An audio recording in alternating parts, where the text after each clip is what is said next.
In other news now, China's top diplomat will be in Washington today, where he will meet with Secretary of State Antony Blinken and National Security Advisor Jake Sullivan. The officials are coming together just weeks before President Biden could meet with Chinese President Xi Jinping at the Asia-Pacific Economic Cooperation Summit in San Francisco.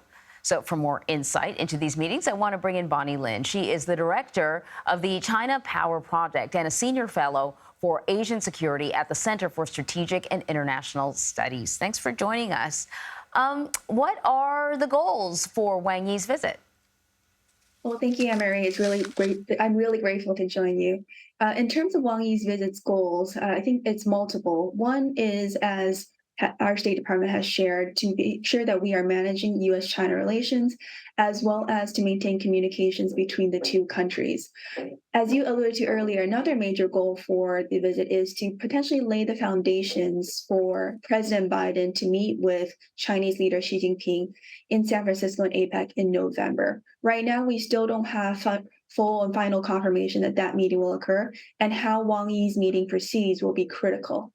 Of course, during the Wang Yi's meeting, which will be 3 days, as you mentioned, he will have a host of meetings with both Secretary of State Antony Blinken, with National Security Advisor Jake Sullivan, and potentially, when he is in the White House meeting with Sullivan, there might be a chance for him to meet with President Biden.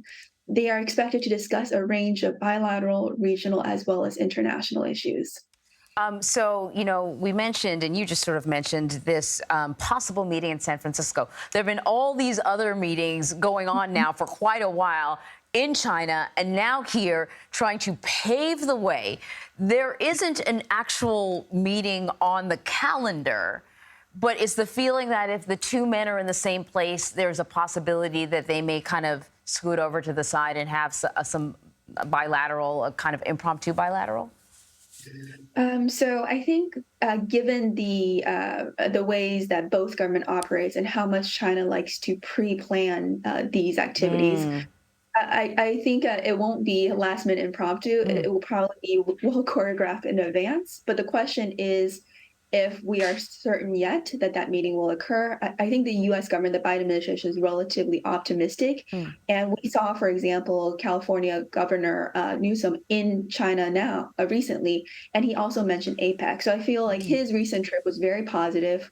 We saw a very wide smile on Xi Jinping's face after that meeting.